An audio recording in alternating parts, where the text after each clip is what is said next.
Bib, moteur. Floria, la parole est à toi. Donc, Pépin Stéphane.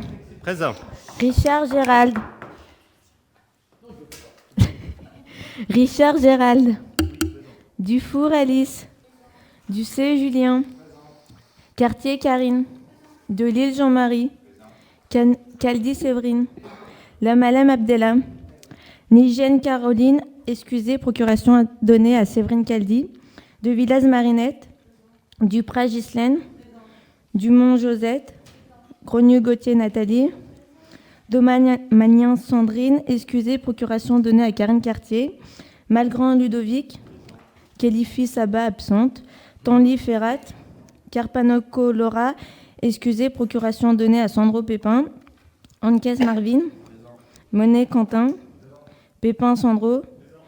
Gall Julien, excusez, procuration donnée à Quentin Monet. Paquirel Floria, présente. Magana Lucien. Goncalves Maria. Périssin Faber Georges. Desbiol Jean-François absent. Colin Isabelle. Vicente Joël. Merci Floria. Alors, mes chers collègues, avant d'engager les débats de ce conseil, je voudrais prendre un peu de temps pour saluer la mémoire de Jean Monnier, qui nous a quittés récemment. Et en votre nom et au nom de la commune de Sionzier, je renouvelle à sa famille et à ses proches nos plus sincères condoléances. Jean Monnier, en sa qualité de conseiller municipal puis de premier adjoint, a œuvré autour de cette table du conseil durant 25 années au service des Champverot, mais aussi plus largement sur le territoire de la vallée de l'Arve, tant dans les domaines de la politique de la ville, de l'insertion professionnelle et plus simplement au soutien des familles. Je vous invite à nous incliner devant sa mémoire et à observer 1 minute de silence.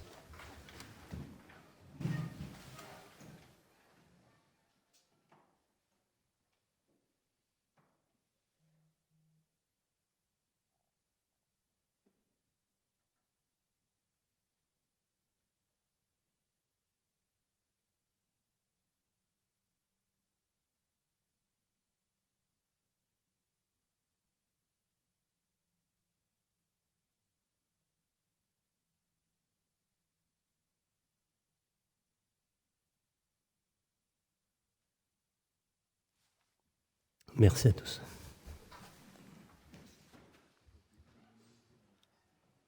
Alors, notre conseil municipal du mercredi 4 mai est ouvert. Alors, vous avez pu recevoir sur vos boîtes mail l'ensemble des délibérations. Nous allons donc commencer par la délibération numéro 1, désaffectation et déclassement d'un terrain au centre-ville. Alors, la commune de Sionzier est propriétaire d'un tètement lequel est implanté sur une construction appartenant à M. Burnier-Serge. Pour faire simple, et pour bien comprendre la situation, une partie des cuisines des arts et métiers est construite sur l'espace public. Alors c'était un accord à l'époque de la construction des arts et métiers, un accord entre Zézé et le maire à l'époque, Fernand Péry. Donc on va profiter des travaux du centre-ville pour réorganiser tout ça. Et si vous voulez vous rendre compte de la situation, vous pouvez la découvrir sur le plan qui est annexé. Il s'agit de la parcelle 449B. Donc on voit la fenêtre qui est notée, c'est la fenêtre des cuisines qu'on voit quand on est sur la place. Là. Cette partie-là, elle appartient à la mairie, ainsi que l'accès d'entrée qui est le plus proche de la mairie. La porte d'entrée également est sur l'espace public. Donc là, on régularise. Donc cette délib vous demande d'accepter la désaffectation et le déclassement de ce terrain au centre-ville. Qui a des questions à ce sujet ? Personne. Qui est contre ? Qui s'abstient ? Merci. Nous restons dans le quartier, dans la délibération numéro 2, désaffectation, déclassement et échange, cette fois-ci, de parcelles entre la commune de Sionzier et la boulangerie Grand. Donc, les travaux d'aménagement du cœur de ville permettront d'apaiser le centre-ville, le rendant majoritairement piétonnier. À ce titre, les commerces de proximité situés dans l'enceinte des travaux vont pouvoir repenser leur devanture. Alors, afin de favoriser notre commerce de centre-ville, puisque c'est un peu le but de tous ces travaux, la place et les espaces publics ont été repensés. Et dans ce cadre, et profitant des travaux d'envergure que nous avons lancés, nous procédons à des régularisations et des aménagements fonciers afin que les commerçants puissent repenser leurs terrasses ou leurs devantures. Et c'est le cas de la boulangerie Grand. Donc, profitons de cette délibération pour procéder à un échange de parcelles avec la boulangerie Grand. Donc, l'échange de parcelles, vous pouvez l'apprécier sur le plan annexé. Là aussi, nous échangeons la parcelle 449A que nous cédons à Grand, et Grand nous cède la parcelle numéro 450D. Elles ont, je crois, exactement la même surface. Et ça permettra à Grand d'avoir une devanture et une entrée qui leur appartiendra et qui ne sera pas sur le domaine public. Et puis nous, ça nous va bien parce que ça nous agrandit notre espace. Donc voilà, délibération numéro 2. M'autorisez-vous à, sauf si vous avez des questions préalablement, m'autorisez-vous à désaffecter, déclasser et échanger les parcelles entre la commune de Sionzier et la boulangerie Grand. Qui est contre? Qui s'abstient? Merci. Toujours dans les mêmes process, délibération numéro 3, désaffectation et déclassement des terrains des Prêles. Au conseil municipal, le 13 juillet 2021, nous avons déclassé le parking du stade de foot des Prêles.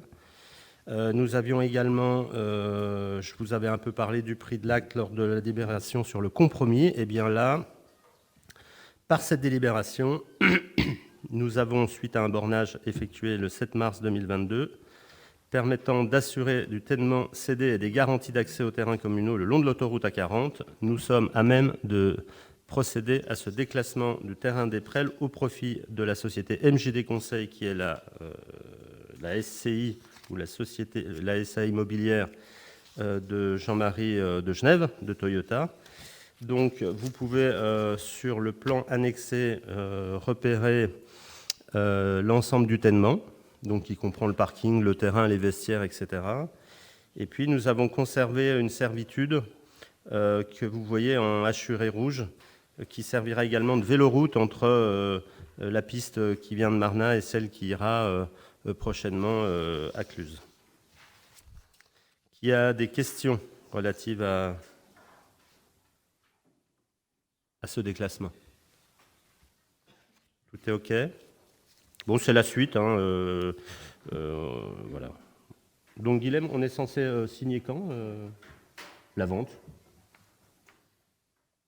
finalement?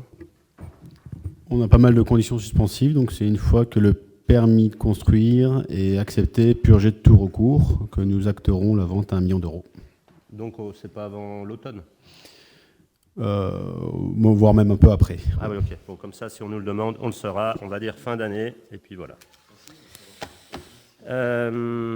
Délibération numéro 4, convention relative à la servitude de passage de canalisation souterraine Enedis sur la parcelle 434, rue du Bargy. Guilhem, je te laisse... pardon. Je crois que vous n'avez pas procédé au vote. Ah, j'ai oublié. Ok. C'est tellement naturel, ce déclassement. Excusez-moi. Qui a des questions par rapport au stade des Prêles? Qui est contre? Qui s'abstient? Merci. Donc, délibération numéro 4, convention relative à la servitude de passage de canalisation souterraine Enedis, comme je vous le disais, rue du Bargy. Guilhem, si tu veux en dire 2 mots. Il s'agit de création de logements dans une habitation rue du Bargy, nécessitant de requalifier le branchement. Donc, on a 2 mètres de branchement qui nous générera une recette de 15 €. Voilà. Il y a des questions? On passe au vote. Qui est contre? Qui s'abstient? Merci. Délibération numéro 5, incorporation de parcelles dans le domaine communal dans le cadre d'une procédure de bien 100 mètres. Alors en fait, nous avions des terrains qui se trouvait à proximité du gymnase des Prels, en partie, vous le voyez sur la photo, en partie utilisé pour l'anneau de vitesse du stade d'athlétisme et un peu d'ailleurs pour les infrastructures du collège. Et dans le cadre où ces parcelles ont été transférées à une époque du CIVOM à la communauté de communes, la communauté de communes nous a demandé, sachant que ce sont des terrains qui sont sur le domaine de la ville, de procéder et de purger toute réclamation. Et nous avons donc, par le fait, notifié par lettre recommandée au dernier domicile des derniers propriétaires connus, ça n'a pas été simple, qui ont été retournés non distribués. Nous avons également passé des annonces légales sur le Dauphiné libéré. Enfin, en gros, on a purgé toutes les solutions possibles et imaginables pour retrouver les propriétaires. Et nous sommes à même de passer cette délibération pour récupérer ces terrains que nous remettrons directement à la Comcom, puisque cela lui revient. Donc, je vous demanderai, si vous n'avez pas de questions, c'est un terrain important, hein, il y a de la surface, comme vous pouvez le voir, mais on n'a vraiment pas trouvé les propriétaires, bien qu'on ait des noms. On a des noms, ce sont des noms connus même dans la vallée, mais on n'y est vraiment pas arrivé. Et Dieu sait si on a usé de stratagèmes légaux et détournés pour retrouver les propriétaires, et on n'y est vraiment pas arrivé. Voilà, on peut peut-être passer au vote. Qui est contre cette délibération? Qui s'abstient? Merci. Délibération numéro 6, décision modificative pour le budget principal. En fait, c'était une erreur de ventilation comptable. Lors des 2 appartements que nous avons vendus au Creuset, nous avons attribué la recette au compte 775 et il fallait l'attribuer au compte 7788. Donc voilà, on rectifie. Alors, ne pas lire dans les 3 dernières lignes. Vous voyez, c'est marqué 2 fois 7788 et en fait, la première ligne, là il y a une petite coquille de chiffres, c'est 775 sur la première ligne et 7788 sur la seconde. C'est d'ailleurs pour cela que nous passons cette délib, donc ça n'engage absolument rien, c'est simplement pour mettre les bons chiffres dans les bonnes cases. Ça arrive durant l'année, on en passe régulièrement. Donc je vous demanderai de m'autoriser à faire les modifications d'usage ou de les faire au service comptable. Qui est contre? Qui s'abstient? Merci. Délibération numéro 7, tarif du service de l'eau potable 2022. Vous avez pu parcourir le tableau que nous vous avons fourni. Vous avez pu remarquer qu'aucun changement. Tout est au centime près, comme l'année dernière. Aucune augmentation. Nous avons toujours conservé les mêmes prix. Alors apparemment il y a peut-être une petite boulette là, mais c'est pas des mètres cubes mais des euros. En haut, à droite. Mais bon, qu'importe, les chiffres sont bons. Voilà, donc avez-vous des questions concernant ces tarifs? Rien n'a changé, on a toujours la meilleure eau au meilleur prix.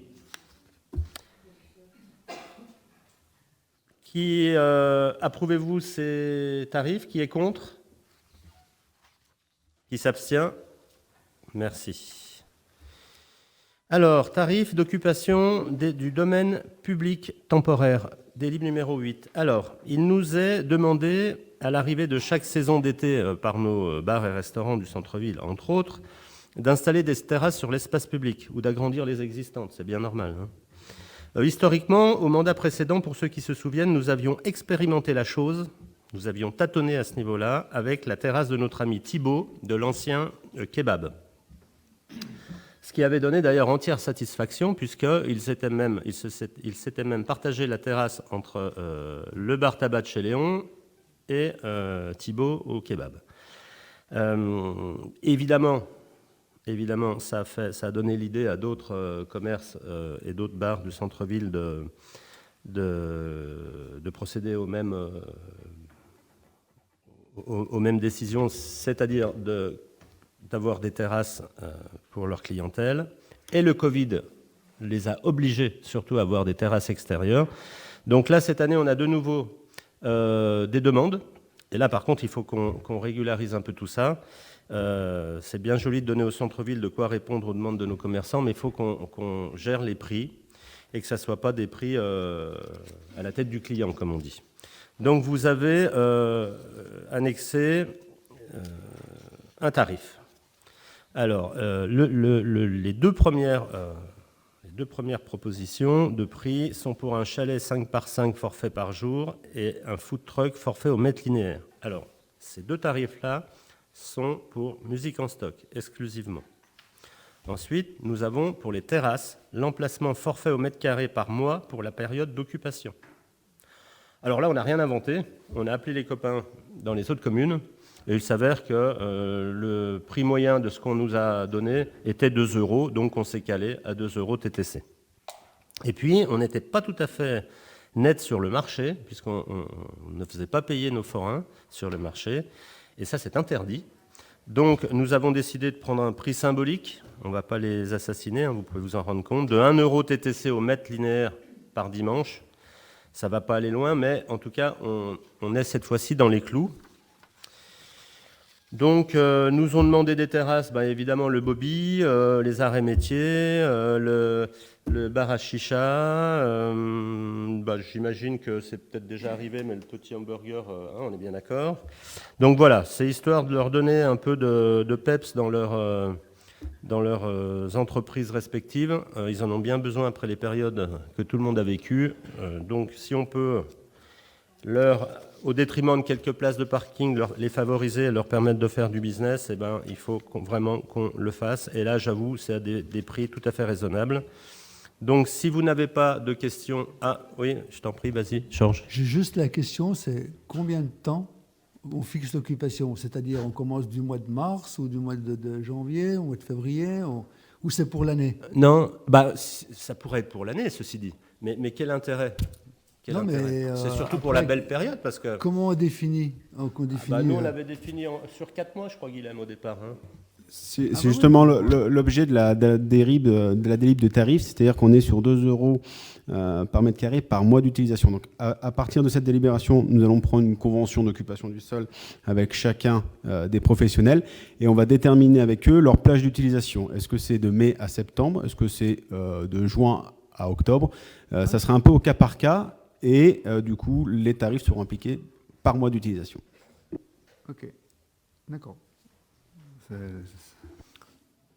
Mais ça booste leurs affaires, hein. Il faut vraiment qu'on leur donne un coup de main à ce niveau-là. Hein. Ouais. Non, mais j'ai bien compris. Ouais. Délibération numéro 9. Pardon, on n'a pas voté, décidément. Donc, approuvez-vous cette délibération d'occupation des tarifs d'occupation temporaire du domaine public? Qui est contre? Qui s'abstient? Merci. Délibération numéro 9, soutien à la vie locale association pour les subventions de carnaval. Karine, je te laisse la parole. Nous avions voté lors du dernier conseil municipal les subventions pour toutes les associations qui en avaient fait la demande et nous avions glissé dans cette délibération la provision pour le carnaval. Donc ce soir, il est proposé au conseil de voter une délibération pour virer ces subventions sur les différentes associations. Voilà. C'est tout.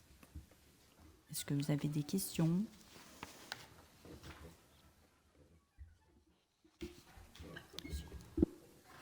Donc, c'est les subventions de 1500 € à tous ceux qui ont participé d'une manière ou d'une autre au carnaval.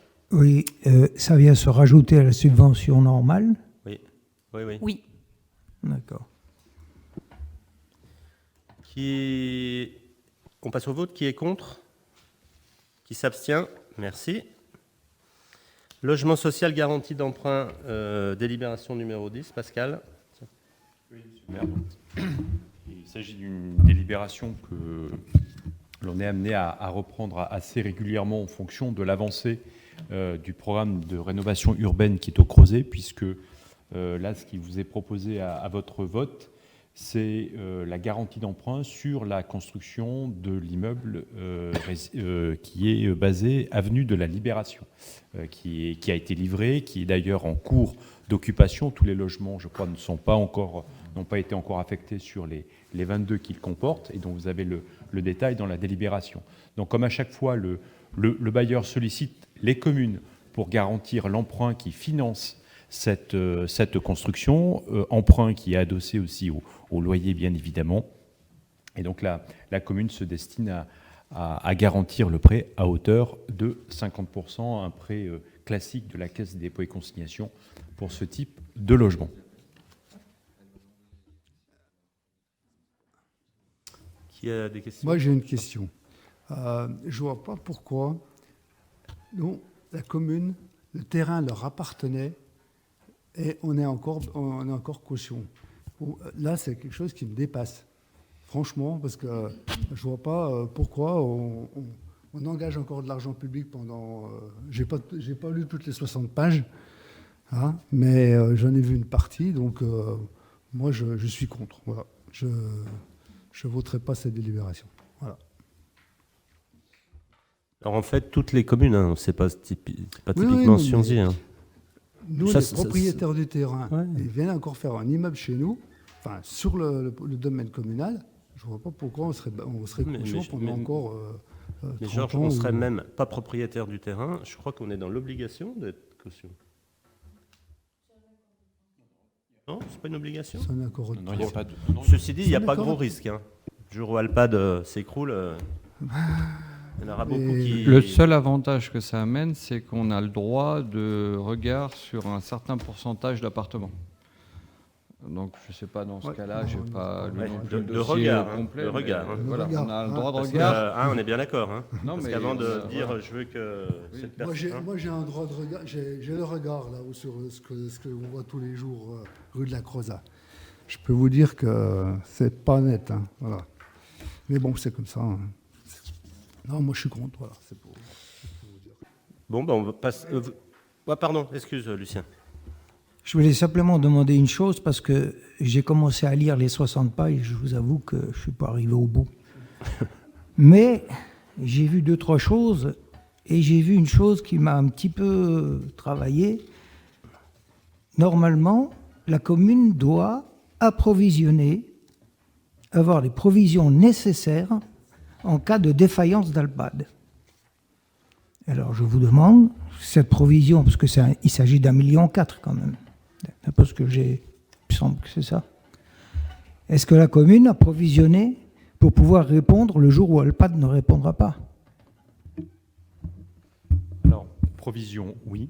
Elle est mise à l'actif. Et d'ailleurs, elle figure à la dette de la commune, puisque la dette de la commune qui est sur ses propres investissements, mais aussi sur ses dettes en garantie d'emprunt, c'est une écriture comptable.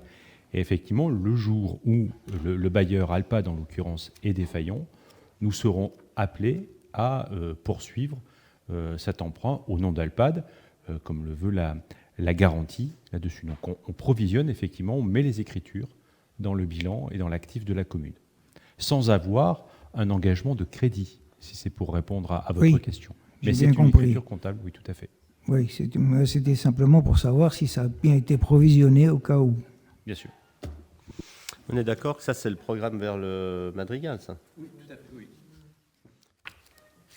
Qui est d'ailleurs... Ah oui, juste encore, mais ça, c'est une petite remarque.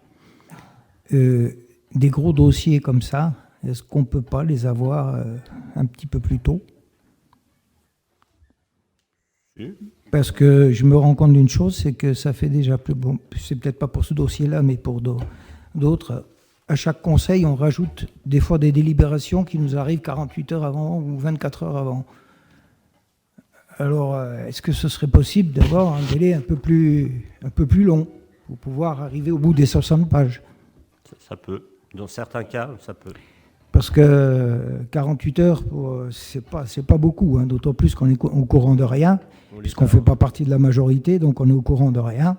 Et 5 jours avant le conseil, on nous balance des... Alors ça fait beaucoup. Ça fait beaucoup. Mais majorité ou pas majorité... Si c'est la loi, c'est la loi. Hein. Non, mais Lucien, majorité ou pas majorité, tout le monde les reçoit en même temps. Hein. Moi aussi, hein, ceci dit. Quand tu les reçois, je les reçois. Hein. C'est pas moi qui les prépare, donc je les découvre. Et j'ai peut-être un jour d'avance sur toi, à la limite, mais c'est tout. Hein. Mais en tout cas, moi seul, hein, Gérald, le premier adjoint, il les reçoit en même temps que toi aussi. Mais en ce qui concerne celles qui sont rajoutées 24 heures avant le Conseil, oui. Est-ce que ce serait possible d'être un peu plus prévoyant et puis d'avoir un peu plus de temps pour pouvoir les consulter? Ok, c'est noté.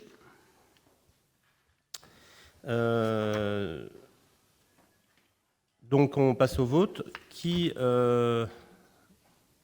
est contre le cautionnement d'Alpad sur cette opération? 5. Qui s'abstient? Merci.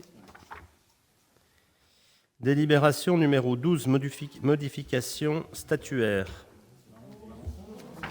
Pardon. Délibération numéro 11, rapport annuel sur le prix et la qualité du service public de l'eau potable, exercice 2021. Chaque année, je vous le rappelle, nous devons ce rapport d'activité et Guilhem va nous en faire part. Alors, comme vous avez pu lire, l'année 2021 a été relativement particulière pour le service des eaux, à savoir qu'il a fonctionné de manière dégradée pendant plusieurs mois, donc suite à un accident du travail. Le service a été géré par une seule personne. De manière concomitante, des fuites sont apparues où se sont aggravées. Et ces fuites n'étaient pas résurgentes, donc c'est-à-dire pas visibles à l'œil nu. Ce qui a conditionné une baisse du rendement de manière assez exceptionnelle, puisque nous sommes passés pour 2021 de 75% de rendement à 41% de rendement. Depuis, une campagne de recherche de fuite a été opérée, qui a permis déjà d'abattre 30% du taux de fuite qu'on avait sur 2021. Toutefois, je tiens à signaler que cette augmentation du débit nécessaire a pu être englobée par la production d'eau potable suite aux travaux de rénovation des stations. Donc ça a permis effectivement de pouvoir pallier à ces fuites sans astreindre les abonnés Chanvreau à une potentielle restriction d'eau. Deuxièmement, cette hausse de débit prélevé et traité, qui n'est pas anodine, comme vous pouvez le constater dans les chiffres, a pu être traité à 100%. C'est-à-dire que cette année, suite aux travaux, notamment également sur les traitements, nous avons eu 100% de conformité en bactériologie ou en physico-chimie sur des débits prélevés, multipliés quasiment par 3, si je ne dis pas de bêtises. Du coup, nous avions insisté depuis le début du mandat sur la légitimité des investissements sur les stations des eaux. Et une fois ces investissements réalisés, nous avions toujours dit que nous allons commencer la rénovation des réseaux et investir sur l'intelligence réseau. C'est pourquoi, en 2022, comme indiqué dans le RPQS, nous allons remplacer les canalisations en diamètre 300 et 100 rue du Foron, sur une partie de la rue du Foron, en lien évidemment avec les travaux d'aménagement du cœur de ville.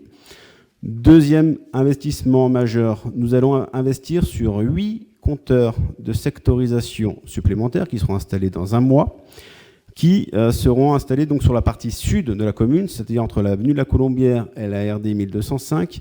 Ce secteur géographique concentre 90% des fuites résiduelles qu'on n'arrive pas aujourd'hui à trouver. Ces compteurs de sectorisation ont deux objectifs. Le premier, c'est de pouvoir sectoriser rapidement, dorénavant, ces fuites pour qu'on revienne cette année à un niveau de fuite qu'on a connu en 2020, mais également de définir maintenant la politique de la hiérarchisation des réseaux à renouveler dans le cadre d'un PPI qu'on va mettre en œuvre cette année. Enfin, nous lançons également une étude de rénovation des réseaux d'eau potable rue du Pré-Rouge, rue du Centenaire, dans le cadre d'une coordination de travaux avec le doublement des réseaux d'assainissement par la 2CCAM. Ce niveau de fuite qu'on a aujourd'hui, on en paye encore la conséquence en mai 2022. Ça veut dire expressément que le RPQS de l'année prochaine sera meilleur que celui de cette année, mais on n'atteindra pas les résultats ambitieux qu'on avait réussi à maîtriser jusqu'à présent sur le RPQS 2020. On se fixe pour objectif de atteindre nos 75% pour le RPQS 2024 pour l'année 2023. Voilà les grandes lignes de ce RPQS. Bon, avec ces explications techniques pointues, au moins on est fixé. Avez-vous des questions? Ouais, juste une petite question. Donc l'année prochaine, on va commencer à changer des réseaux régulièrement. Alors cette année, on commence le renouvellement de la canalisation de 300 et de 100, donc sur quand même 250 ou 300 mètres linéaires, ce qui n'est pas anodin financièrement.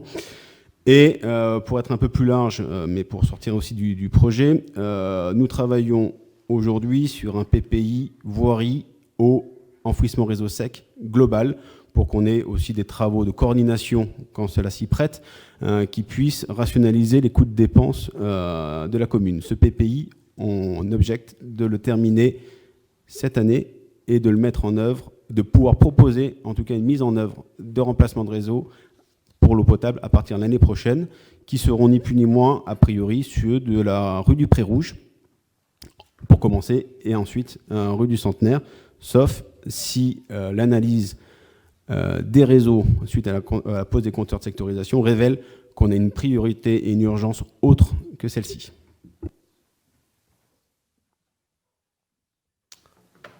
D'autres précisions? Oui, j'ai une question. On a bien acheté des machines pour détecter les fuites? On a acheté une partie des machines qui nous permet effectivement d'écouter les fuites sur ce qui avait été budgété l'année dernière pour compléter l'appareillage de recherche de fuite par des installations pérennes. Nous n'avons pas pu les mettre en œuvre pour des raisons de dégradation de service, puisque une personne n'a pas pu tout piloter entre effectivement la rénovation des stations, la mise en place du logiciel de facturation et ce choix et ce montage de marché de recherche de fuite qui nous paraissait à l'époque pertinent et qu'aujourd'hui on remet en question peut-être en privilégiant les compteurs de sectorisation qui auront une donnée peut-être encore un peu plus fiable. Voilà. Donc effectivement on l'avait proposé mais on ne l'a pas mis en œuvre. Oui, il y avait une première machine et puis il y avait une deuxième machine. Elles sont toutes les deux approvisionnées. La première machine a été achetée, ce qui permet une fois que le compteur de sectorisation nous donne des informations, de finaliser la recherche de fuite. La machine numéro 2, c'était des capteurs à mettre en permanence sur les réseaux, et ceux-ci, on ne les a pas achetés. D'accord. Donc cette première machine, elle est obsolète, on ne va plus l'utiliser. Cette première machine, elle viendra à la suite des mesures d'analyse des compteurs de sectorisation, parce que les compteurs de sectorisation, on va dire, on a déjà 4 sous-secteurs sur la partie sud. On en rajoute 8, on en aura 12 sous-secteurs. À partir de ces 12 sous-secteurs, on sera calibré des fuites sur, on va dire, une distance de 400 mètres linéaires. C'est cet appareil-là qui viendra par la suite localiser précisément ces fuites pour les réparer. D'accord. Merci. Merci des précisions, Guilhem. Tu féliciteras Jérémy qui a fait tourner la boutique et notre service des eaux tout seul pendant 5 mois. Il doit être content d'avoir du renfort, là. Bravo, petit Jérémy. On prend acte, là, on ne vote pas. Hein. Voilà, on prend acte. Excusez-moi, juste encore une petite remarque. Il est resté tout seul pendant 5 mois. Ouais. Et on n'a pas pu lui mettre quelqu'un avec, on n'a pas... Non, donc si lui tombait malade, on n'avait plus d'eau à Suonzier. Non, on va pas aller jusque-là. On peut toujours se débrouiller avec des entreprises pour faire des réparations ou autres. Et puis je pense que Guilhem a encore l'expérience de ses anciennes fonctions. On aurait toujours réussi... mais le problème, c'est... Mais bien sûr, enfin là, ils sont 3 maintenant. Hein. Mais effectivement, on n'avait pas recruté la 3e personne et la seconde personne était HS pour un problème d'accident de travail. Donc effectivement, c'est dangereux. Bien sûr, bien sûr. Moi, je pense que ça ne doit pas se repasser, ça. Ça ne doit pas revenir. Il faut Ben, prendre les mesures maintenant pour pas que ça se reproduise. Ah bah, de toute façon, les mesures, elles sont simples. Si tu veux embaucher du personnel spécialisé dans l'eau, tu n'en trouves pas parce qu'il n'y a pas d'école de l'eau. Oui. Donc, il faut les former. Là, on vient de rembaucher, hein, donc avant que ça se reproduise, il faudrait quand Oui. même que 3 personnes soient à l'arrêt en même temps. Espérons que ça n'arrive jamais, mais on est quand même renforcé depuis quelques semaines. Mais effectivement, il y a mais dans tout service, hein, dans tout service. On passe à la délibération numéro 12, modification statutaire. Donc vous savez que la commune de Sionzier adhère au CIVOM de la région de Cluse, qui s'appellera dans quelques temps Cidéval, et ce pour la compétence et uniquement pour la compétence voirie et ouvrage d'art, entre autres dans le cadre du financement et de l'entretien du pont des Chartreux et également du pont de la Sardagne. Et de ce fait, à chaque modification statutaire du CIVOM, eh bien, nous sommes consultés et dans l'obligation de délibérer. Et dans le cas là, c'est une délibération qui ne nous impacte absolument pas. C'est simplement la commune de Fillinges, qui était la seule commune de la CC4R à ne pas adhérer au CIVOM, parce qu'elle adhérait au CIDEFAGE, est revenue dans le giron du CIVOM, enfin plutôt de la CC4R, pour adhérer au CIVOM. Et cela oblige donc, alors elle adhère pas du tout pour la même carte que nous. Elle, c'est la carte incinération des déchets et tri des emballages. Et donc, comme automatiquement, ça nous impacte, puisqu'on est adhérent au titre de la mairie du CIVOM, eh bien, nous sommes obligés de passer cette délibération. Donc, ma question est, approuvez-vous la modification statutaire ou avez-vous des questions à ce sujet? Parce que la CC4R, ils viennent au four à marinier. Oui, bien sûr. D'accord. Ouais. Ok.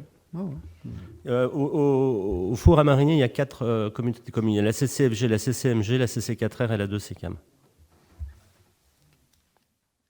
Mais il y avait une commune qui n'était pas dans le giron CIVOM et qui revient.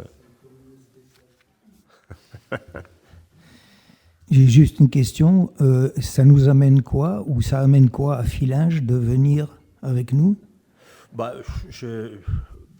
Très franchement, je pense que c'est une histoire de tournée de ramasse. J'imagine que ça doit favoriser les prestataires ou les régies qui s'occupent, je crois que c'est Coved à la CC4R. Donc je pense que ça doit simplifier un peu les tournées du prestataire. Et puis surtout, il y a un renouvellement de marché qui va se faire dans les mois à venir pour la CC4R. Et je pense que c'est pour homogénéiser les tournées et le marché.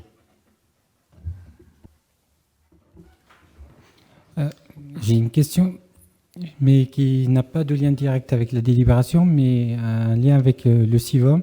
Oui. On voit les travaux titanesques qui se font pour passer le réseau de chaleur, le projet qui est porté par la commune de Cluse pour le quartier des Évus. Et la commune de Sionzier en est bénéficiaire. On voit bien les travaux qui se font sur les routes pour passer la tuyauterie. Ma question concerne le coût des travaux. Ils sont à la charge de qui? Est-ce que c'est la commune de passage qui paye les travaux ou c'est la commune porteuse ou l'exploitant? Oui, alors j'imagine bien que vous tous, vous avez eu des interpellations des habitants ou des commerçants du secteur, du bassin. Alors pour résumer, et puis pour quand même que vous compreniez bien ce qu'est le réseau de chaleur urbain, je vais vous faire envoyer 2 PowerPoint demain à chacun.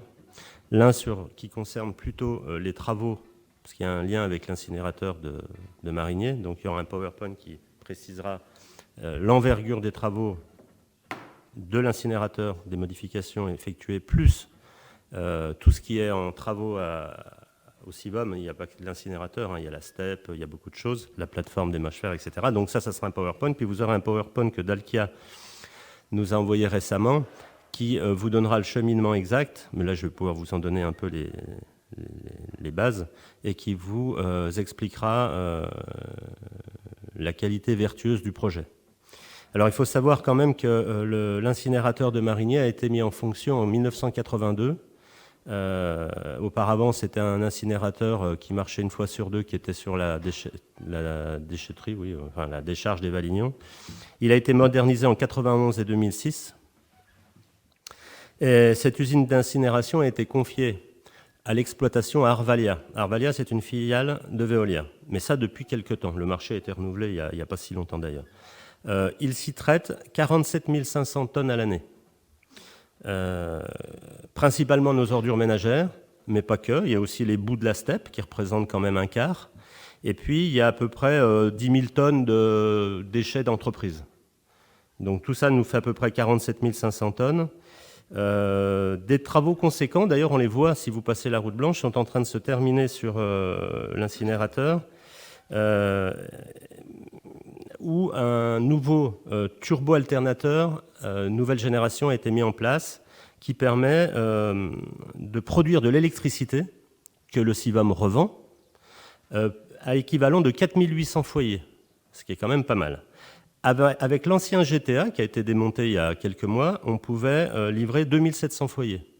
Donc il y a quand même une belle augmentation. Sachant qu'en plus, l'électricité produite par l'incinérateur est utilisée par l'installation de l'incinérateur par lui-même, par Veolia, et également par Suez pour faire marcher la steppe. Donc au-delà de l'électricité revendue, il y a l'électricité consommée.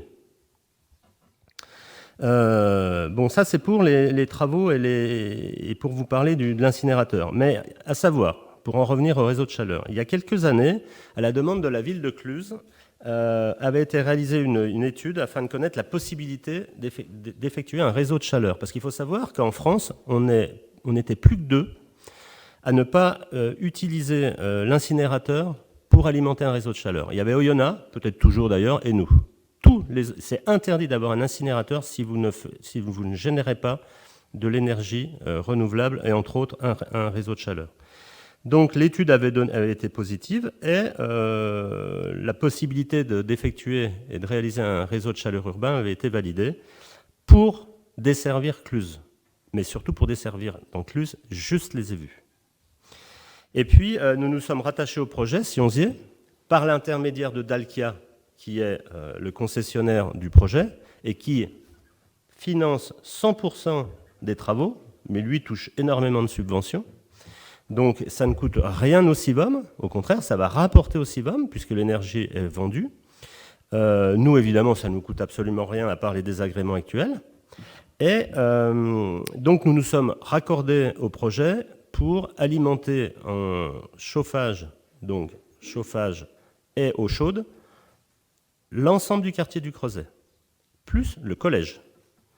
Donc, c'est un process qui permet d'envoyer, vous avez vu, les tuyaux sont spécifiques, ils sont isolés avec de la mousse, enfin bref.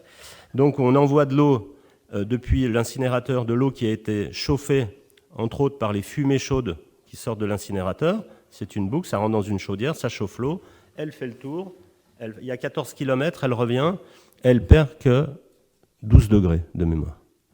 Donc, elle permet d'éviter d'utiliser trop d'énergie fossile. Mais par contre, les chaudières, les chaudières de Dalkia, comme au Creuset ou comme aux évus, sont toujours d'actualité parce qu'il faut penser qu'il peut y avoir une surconsommation et que la chaleur envoyée par le CIVAM ne suffit pas et que les chaufferies doivent produire avec du gaz. Et également, il faut penser que 2 fois dans l'année, pendant 2 semaines, il y a un arrêt de four pour entretien. Donc là, on ne produit rien. Donc le gaz se met, le gaz se met en marche. Alors sur Sionzier, les rues impactées, on les connaît, hein, c'est l'avenue du Creuset et puis l'avenue du Stade. Maintenant, je trouve que ça va assez vite. Ça creuse vite, ça rebouche vite. Il y a juste au départ, à Vougy, où il y a eu un souci, j'ai appris ça il n'y a pas longtemps, c'est que quand l'entreprise Secon, qui a le marché du TP, a creusé, ils sont tombés sur une alimentation 20 000 volts qui n'était absolument pas référencée. Alors pour la petite histoire, le gars, heureusement avec la pelle, il ne l'a pas meurtri. Il y a un gars qui a pris, il l'a sorti à la main, en pensant que comme elle n'était pas référencée, elle n'était plus utilisée. Et en fait, c'était l'alimentation de Méné-Béton. Donc, je peux vous garantir qu'ils ont eu chaud, mais ça a dû retarder. D'ailleurs, je me demande si ce tronçon-là est encore, est toujours à l'arrêt ou est vraiment reparti, pas sûr. En tout cas, nous, ça avance vite. C'est Messi qui commence à être impacté. Mais bon, il y a tellement d'avantages à faire ce projet que je pense qu'il faut être patient. Et malheureusement, pour certains commerçants, la pilule est dure, j'avoue. Mais en tout cas, ça va permettre quand même une augmentation de la valorisation énergétique et des recettes du CIVOM. Et tout l'argent que le CIVOM gagne, c'est l'argent que le CIVOM ne nous prend pas à nous de SECAM, donc ne nous prend pas à nous, mairie. Dans le projet, comment ça se fait que Marna n'a pas été inclus dans la Réunion ? Parce qu'on est au max. Alors, pour deux raisons. D'abord, on est au max de notre puissance.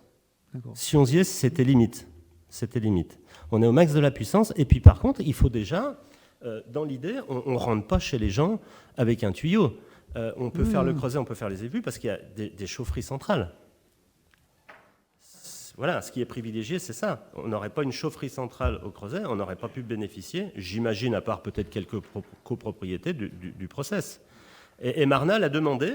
Alors, je sais que, par contre, Marna aura une possibilité de jonction dans l'avenir, si tant est qu'on peut le faire un jour, pour alimenter le gymnase et l'école. Mais ça s'arrêtera là, et le tuyau ne sera pas tiré pour autant. Il y a juste un coude qui est prévu en prévision de. Non, c'est une histoire de capacité.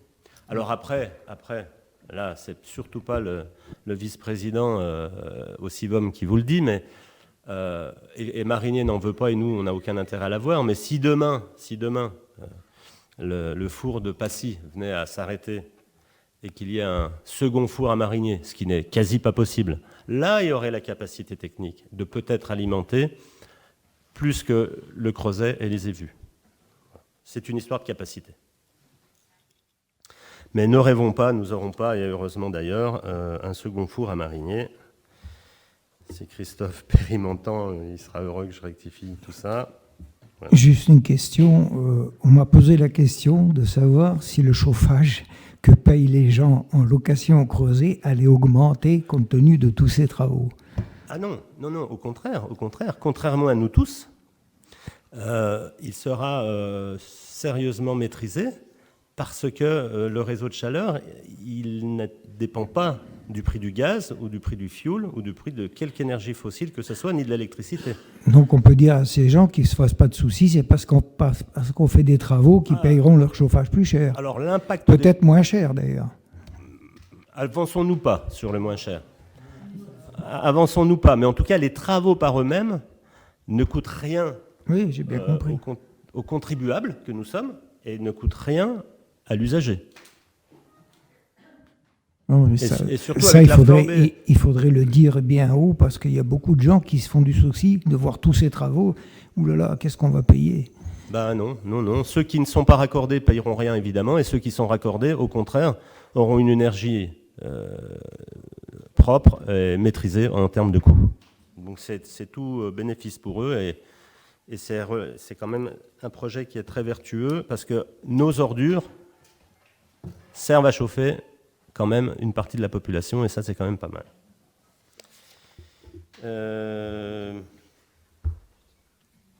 Bon, après qu'il soit passé, on pourra arranger nos routes, quoi. On sera tranquille.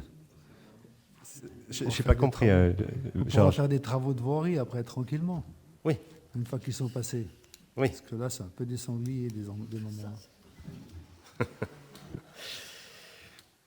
Bon, bien, on a dérivé un peu. Merci quand même, Abdallah. Ça a fait l'occasion de parler de ça. Comme je vous ai dit, vous recevrez 2 PowerPoint qui expliquent bien la partie Marinier, CIVOM et la partie travaux. Donc, on doit délibérer sur la modification statuaire du CIVOM pour la commune de Fillinges, puisque c'était quand même la base de notre délib. Donc, qui s'oppose ? Qui s'abstient ? Merci. Monsieur le maire, j'aurais une question oui. qui se rapporte au fait que je sois délégué au CIVOM et que j'ai l'incapacité en temps de pouvoir y aller. Et depuis un certain temps, c'est Quentin qui est mon suppléant, qui me relaye et qui suit tous les dossiers. Et j'aurais voulu avoir la possibilité qu'on s'inverse et qu'il soit le titulaire et moi le suppléant, pour que ça légitime sa position, puisque c'est lui aujourd'hui qui agit. Donc, il faut qu'on passe une délib pour ça, je pense. Il faudra solliciter le conseil syndical et effectivement le proposer par délib. D'accord. Bon, bah écoute, c'est noté. Effectivement, Quentin, tu as commencé à venir régulièrement. Oui, et puis ça, je trouve ça très intéressant, j'ai le temps d'y aller aussi, et pourquoi pas continuer, ouais. Et puis donc, Julien, toi, tu serais son suppléant au cas où. Ouais, ok, ça marche. Bah, parfait. De toute façon, c'est ce qui se passe en ce moment, donc ça changera. Hein. Au moins, ça éclaircir. Ouais. Donc, j'en parlerai à Frédéric Colfutil, le président, et puis on passera une délib le prochain coup, et puis voilà, puis l'affaire est entendue. Impeccable. Oui, alors, vous avez reçu, oui, Lucien, qu'aujourd'hui, une dernière délibération qui n'est pas stratégique, je te rassure, mais il était préférable de la passer parce qu'on a su hier que le jour de la réception des appartements... Voilà. Donc, pour pouvoir avancer, on l'aurait passé la prochaine fois, ça n'aurait rien changé, hein, mais ça arrange tout le monde. Donc, souvenez-vous, en 2016, nous avons accordé un bail amphithéotique à la société Alpad pour réaliser des logements, 7 entre autres, dans la cure, notre presbytère. Donc, je vous rappelle que nous avions, c'est des bâtiments qu'on nous avait cédés, que l'association paroissiale nous avait cédés à l'euro symbolique, il y a une bonne dizaine d'années, ainsi que le Pax. C'était le lot presbytère Pax. Donc le Pax, nous l'avions réaménagé subtilement en cassant ce qui pouvait vraiment pas nous servir ou nous servir à grands frais, et c'était absolument pas la peine. Et puis par contre, la partie qui nous intéressait, la partie cinéma, a été maîtrisée correctement par nos services et nos architectes de l'époque, et cela est devenu la magnifique école de musique que vous connaissez maintenant. Cette fois-ci, on est là pour délibérer pour la partie, non pas Pax, mais la partie presbytère. Et nous avons, à la demande, il y a quelques années, à la fin du mandat dernier, à la demande de l'association paroissiale, demandé à Alpad de déclasser un des appartements, celui du rez-de-jardin, pour en faire une salle de réunion, une salle d'accueil des familles lors de sépultures, une salle qui peut servir à certaines manifestations. Elle n'a pas une capacité énorme, mais elle aura tous les conforts d'une bonne salle de réunion. L'association paroissiale voulait quand même pouvoir se réunir sans utiliser nos salles qui sont déjà mutualisées avec d'autres associations et avoir leur propre salle. Alors évidemment, ce n'est pas une salle qui servira simplement à leur réunion, puisqu'ils n'en font pas tant que ça, mais c'est une salle qui pourra servir, et vu son emplacement à côté de l'église, pourra servir à dépôt suite à des enterrements ou d'autres célébrations, qu'importe. Hein. Et l'avantage, c'est qu'on est quand même dans le cycle funérarium, église, presbytère, et ça a vraiment tout son sens que la mairie récupère ce logement, ce qui devait être un logement, pour en faire une salle mise à disposition de l'association paroissiale et de la mairie également, j'avoue. Nous avions également conservé, je crois, Gérald, tu me dis si je me trompe, l'usufruit du parc. Il est à nous. Celui-là, on ne l'a jamais laissé à... Voilà. Donc, en plus, l'avantage de cette salle, c'est que... Mais je voulais en être sûr, je ne savais pas si on avait l'usufruit ou s'il était resté à nous. L'avantage de cette salle, c'est qu'on peut ouvrir sur le parc, qui sera une fois retravaillé et entretenu magnifique. C'est un parc qui n'est pas très grand, mais où on peut faire des petits événements culturels. Voilà. Donc, ce qui vous est demandé de délibérer aujourd'hui, eh bien, c'est le bail que nous allons signer. Alors ce bail, il est pour une durée de 12 années, comme vous l'avez noté, avec tacite reconduction ensuite pour des périodes de 3 ans. Le loyer par la commune sera d'un montant de 807 € TTC, 807,58, correspondant à 666,72 loyer base TTC du local, y compris certains aménagements. Nous le récupérons brut, quasi brut, puisque nous, on veut l'aménager selon les directives, entre autres de Georges Sénédès et de l'association paroissiale, puisque ce sera quand même les principaux utilisateurs. Donc on veut que ça soit à leur main et à la volonté de ce qu'ils ont envie d'en faire. Donc il y a 140,86 € de plus de coûts de retransformation en logement mensualisé sur 20 ans. Alors ça, oui, on a réussi à le...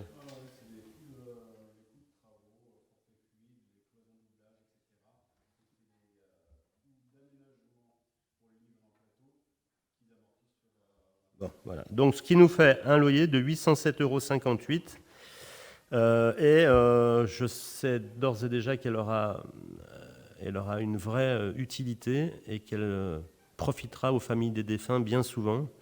Ça évitera de prendre les voitures et d'aller se réunir en ville ou dans un bar, etc. Tout sera sur le site de l'église et ça sera quand même relativement pratique. Donc, voilà, si vous avez des questions...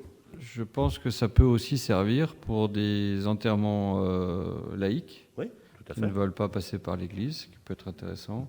Et c'est vrai que le parc va être entretenu assez rapidement pour qu'il soit utilisable, que ce soit dans le cadre de son utilisation qui est donnée pour la paroisse ou d'autres événements, mais aussi pour peut-être des événements culturels ou autres qui peuvent être un peu sympas, sans que ça prenne des grosses ampleurs. Mais ce parc a un grand intérêt et de grande qualité. Un bon entretien permettra de faire plein de choses. Avez-vous des questions sur ce sujet? Bon, écoutez, nous devons délibérer maintenant sur la convention de bail pour ce local du rez-de-chaussée de la Cure entre Alpad et nous, commune de Sionzier. Donc, qui est contre? Qui s'abstient? Merci. Nous avons terminé nos délibérations. Quelques communications. Vous avez reçu le procès-verbal de la séance du conseil municipal du 9 mars. Avez-vous des réactions? Tout est OK pour vous? Ça conforme à ce que nous avons vécu ce jour-là? Qu'ai-je d'autre? Compte rendu sur l'application sur les DIA. Alors, vous avez 19 DIA en votre possession et nous n'avons rien préempté. Rien d'intéressant pour la commune. Qu'est-ce que j'ai d'autre pour vous? Alors, pour ceux que ça intéresse, nous serons la dernière commune à rencontrer nos deux conseillers départementaux, Jean-Philippe Masse et Marie-Antoinette Métral. Alors, je vous le dis, la date a été choisie aujourd'hui. Vous ne pouviez pas le savoir. D'ailleurs, même nous, on n'était pas au courant. On a eu la date, la validation des conseillers départementaux pour le mercredi 18 mai à partir de 11h30. Ils ont fait la tournée de toutes les villes de leur canton, entre autres pour parler des projets ou autres et de connaître les adjoints et les conseillers municipaux. Donc, ceux qui sont dispos, vous nous prévenez quand même pour qu'on sache combien nous serons afin de choisir la salle adéquate. 11h30, le mercredi 18 mai.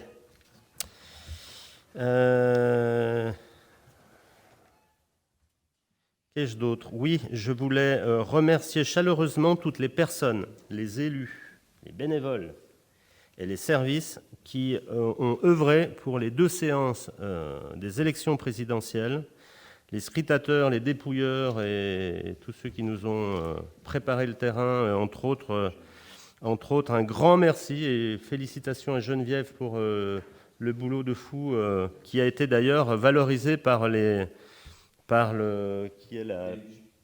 juge qui a trouvé le job fait à Sionzier remarquable. Merci Geneviève, merci à tous.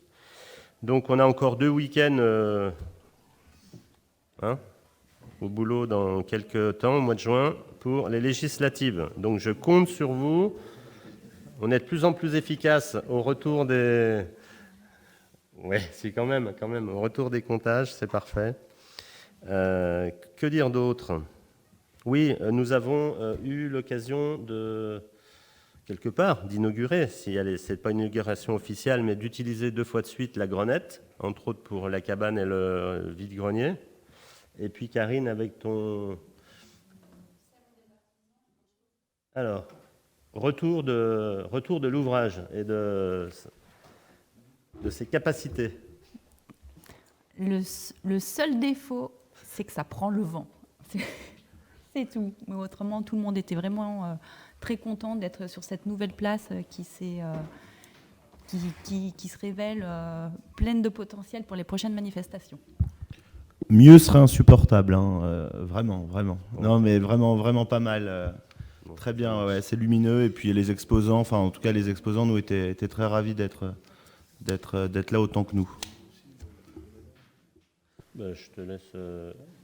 Et puis bravo à Marinette et à tous ceux qui ont organisé la fête de la danse.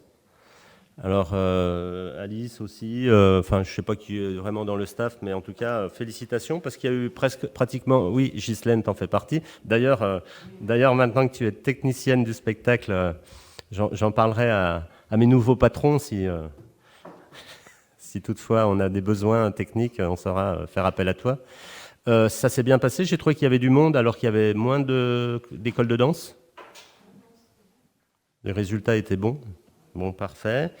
Qu'est-ce que j'ai d'autre ? Vous savez, je vous avais dit la dernière fois qu'on mettait en ligne tous les articles de presse qui concernaient Sionzier, les associations, la vie de la commune et la municipalité et tout ce qui a impacté Sionzier, même sur les villes extérieures. Donc vous avez tout dans vos tablettes. Je vous parlerai après de quelques petits détails sur Musique en stock, mais Karine, tu voulais avancer sur quelques données. Moi, je voulais juste donner la parole à Gérald, qui a quelque chose à te dire et au nom de la municipalité et de tous les employés. Gérald, je te laisse dire le petit mot. C'est juste, en tant que premier adjoint, je voulais, au nom de la municipalité et des services, présenter nos condoléances à Stéphane Pépin pour le décès de sa belle-mère et par le même coup à Sandro pour sa grand-mère. Merci. Merci à tous. Et moi, j'ai quand même, dans mon escarcelle, encore 2 mauvaises nouvelles. J'ai le papa de Régis, de nos services techniques, qui est décédé en début de semaine aussi. Et puis, nous avons aussi le papa d'une de nos agents de cantine qui est décédé le 7 mars dernier. Mais nous avons eu aussi un heureux événement au sein du conseil. Nous avons Georges qui est grand-père depuis quelques semaines. Toutes mes félicitations pour le petit Tim. Ah, Georges. Bravo. Bravo. Bon, écoutez, on a fait le tour. Avant de lever la séance. J'aurais une question aussi après. Juste, ouais, allez-y, on fait un tour de table. Il n'y a pas de souci. Alors, j'ai vu qu'ils étaient en train de déconstruire dans le Val d'Arve. Ils ont commencé les travaux. J'aimerais savoir où ça en est avec peut-être la future arrivée de Carrefour ou pas, ou pourquoi en fait les travaux ont attaqué. Ils ont toujours eu le permis de démolition, ils auraient pu le faire il y a bien longtemps. Ils le commencent seulement maintenant parce que le permis est... Non, parce que après, Guilhem, toi, tu es au fait des données...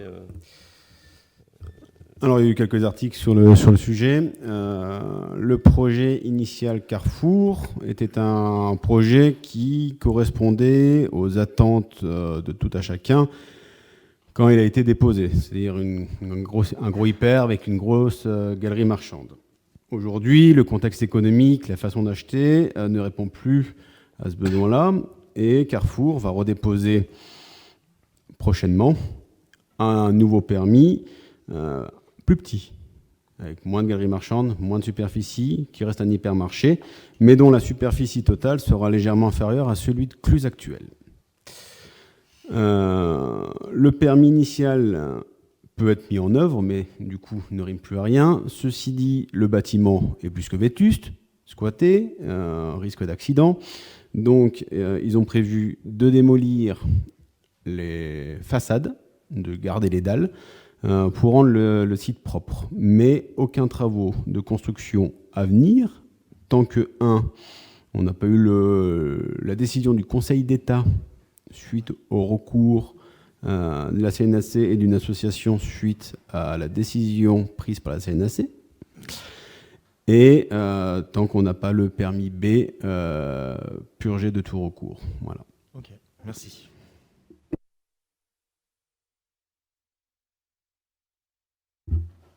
Juste avant de redonner la parole à Stéphane, c'était juste pour une annonce dans l'utilisation de la grenette. Je ne sais pas si on se reverra en conseil avant. Le 18 juin, il y aura la fête de la musique sous la grenette.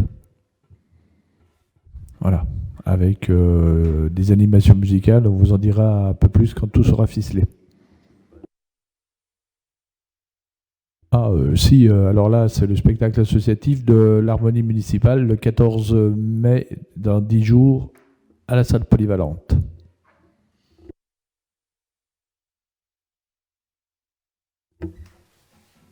On peut clôturer? Bon, bah écoutez, rendez-vous là où vous savez pour faire ce que vous savez.